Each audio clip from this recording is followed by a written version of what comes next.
What if Suicide Squad was good? I don't think this is too much of a controversial opinion to say that the original Suicide Squad movie that came out in 2016 was a hot mess. And I want to be clear, I do not blame director David Ayer for this. He's been extremely vocal about how he was completely sidelined by the studio because they were scared after the backlash from the darkness of Batman v Superman and tried to replicate the success of Deadpool by turning his serious dramatic movie into a goofy comedy. Well, you can see how well that turned out. What I'm gonna try and do in this exercise is imagine if the studio came to me with the rewrite of David Ayer's script, the one that was eventually released in the theaters, and break down what I would have done differently. Needless to say, I fully support #release the Ayer cut.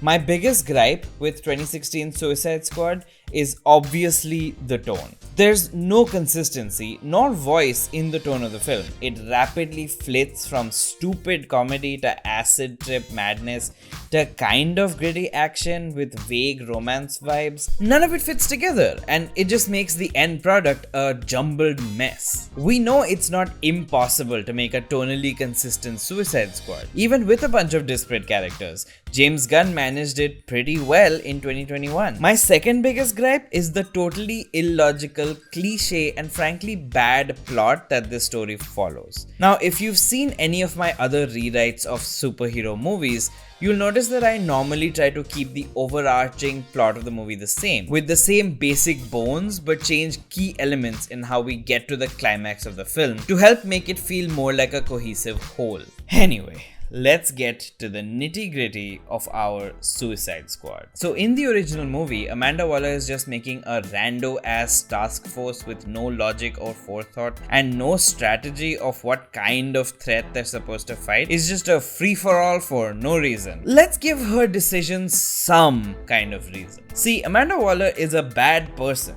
Her code of ethics is super fucked up, but she's not an idiot. She knows what she's doing. So let's open with an Indiana Jones type scene where we see Rick Flag, his girlfriend, and Katana. This way we actually show Katana and Rick Flag as partners as opposed to just kind of mentioning it offhand randomly at the halfway point of the movie. They're going through an ancient tomb with booby traps and stuff to get to the Enchantress's heart, which is like in the center or something, so they can finally have some control over this insane force that's housing this poor archaeologist or whatever her job is. They get to the heart and they're about to take it when suddenly they hear a chattering sound and they turn to see a little toy jaw chattering towards them. Flag has a moment of realization. He pushes June out of the way and then the thing explodes, sending them all flying in different directions and the impact triggering the release of the Enchantress. But before she's able to do anything, the Joker walks into frame and grabs the heart, holds a knife to it and threatens the Enchantress with her life. She has no choice but to become his captive, and they leave, taunting Flag and Katana on their way out. Maybe even throw some jokes in there, like if Flag pulls out his gun, the Joker's goons quickly take them down, while the Joker makes a jab like never bring a gun to a knife fight. I would really like to see one movie where the Joker's murderous psychosis is juxtaposed with his love of goofy jokes. That shit is really scary and fun, and what makes the Joker a fun villain to watch. Make him tell some jokes for God's sake. Maybe they even take Katana's sword for good measure and leave Rick Flag with a message for Amanda Waller that he's coming for her and he will rescue Harley, and then they get out of there leaving Flag and Katana for dead. Now, we've seen the two of them in action. The explanation of Enchantress's heart has happened and we didn't have to watch a friggin' 10-minute presentation about it. And the Joker has a bigger role as one of the main antagonists of the film. I mean, if you have the Joker, he should be in the movie, right? And not just in flashbacks. Alright, now Amanda Waller has a reason to set up the task force the way she does. Also, let's cut out all the boring ass boardroom scenes. We all know that this lady does not care about having the proper clearance. The point is, she's unethical. Just have her do it all in black sites and under the books and stuff. It's more fun that way anyway. So Rick Flags gets to Waller and is freaking out. She calms him down by introducing him to Task Force X. And here's where we get the intro to our main cast. We can keep the superhero cameos if we want. The Flash one is kind of fun. Another thing we need to focus on is the musical tracks. Not the background score, that's fine. The use of popular music. The theatrical Suicide Squad is like a jukebox that only plays the first 10 seconds of every song, just fucking one after the other. It's absolutely awful. In the first 5 minutes alone, we go from a hard rock song to a pop song to a hip hop song. I understand that they were probably trying to cash in on the Deadpool success, but Deadpool literally had like 3 songs total, and they were all hip hop. See, tonal consistency. We need some of that in this movie.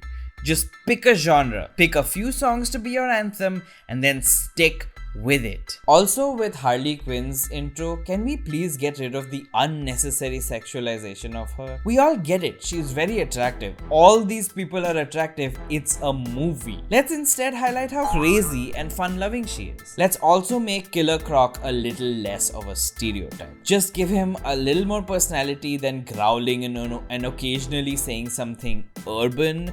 Imagine me doing air quotes there. It's probably how the execs described him when they injected this character into the movie. Anyway, the story can be pretty straightforward at this point, with the squad heading through a really messed up city, fighting weird blob guys and eventually reaching Waller, pretty much the same as the theatrical movie. All the while, let's cut back and forth between this team and the Joker's team, where they discuss their plans, and we can reveal that the events of this movie are actually taking place in conjunction with the events of the Justice League. This is a plan that they slapped together when Joker heard that all the supers are going off to fight some big world-ending threat. So he decided to capitalize on their absence and wreak as much havoc as he can. Meanwhile, Harley can use her knowledge of the Joker and how he works to point out traps and lead the team through the most likely path he took to get to wherever they were going. This way, she really has a point in this movie, because otherwise she's completely useless. At least in the James Gunn sequel, she has missile launchers and shit. Here she is basically a baseball bat and a tiny gun. You can only spin kick people so much before they spin kick you back, you know? It's not ideal for me that Harley's importance in the film is defined by her relationship with the Joker, but since this is the first time we see Harley, I think it helps to have it be like this so that she can work towards extricating herself from the tangled, abusive relationship that this is. Harley's knowledge of the Joker can also be colored with stories of how he treats her bad. Like, each trap/path can be connected to a specific memory, which reveals how bad their relationship is, while her companions point out to her how messed up everything that she sees with rose-tinted glasses actually is. This way they can all have moments to shine while also growing into a family quite organically. They have that scene where they all break up and Flag reveals that he loves June and this is all happening for love, and everyone becomes friends and decides to work again. This is all fine. The scene with the bar, it's like the one place where they feel like humans. And I'm trying to have the whole movie have that energy, which is what all this Harley stuff is about. Anyway, in the end, they reach the final confrontation where it's revealed that the Enchantress has overpowered everyone and put them under her spell. She's led the goons to a museum where she recovers some kind of artifact. Turns out she's been manipulating them all along by visiting the Joker in his dreams. Her plan was to use the Joker to free her brother and make it seem like June was in danger to lure Waller and Flag to her. Then, with the help of her brother and these Joker goons, she'd get revenge on them all for imprisoning her. Maybe she mind controlled the Joker, maybe she convinced him by offering him untold riches or kill the Batman or powers. It doesn't really matter. The Joker is enough of a wild card that he'd pretty much go for anything. And when the squad confronts her, she offers each of them their heart's desire. She wakes the Joker to go convince Harley, who seems to fall for it for a second, but was actually just getting close to the Joker to get the heart, which she steals, and then they destroy. That's when, in her dying breath, Enchantress calls on her brother, who arrives and mourns his sister's death and then turns to get revenge on them all. Finally, as a team, they all fight the monster and kill it.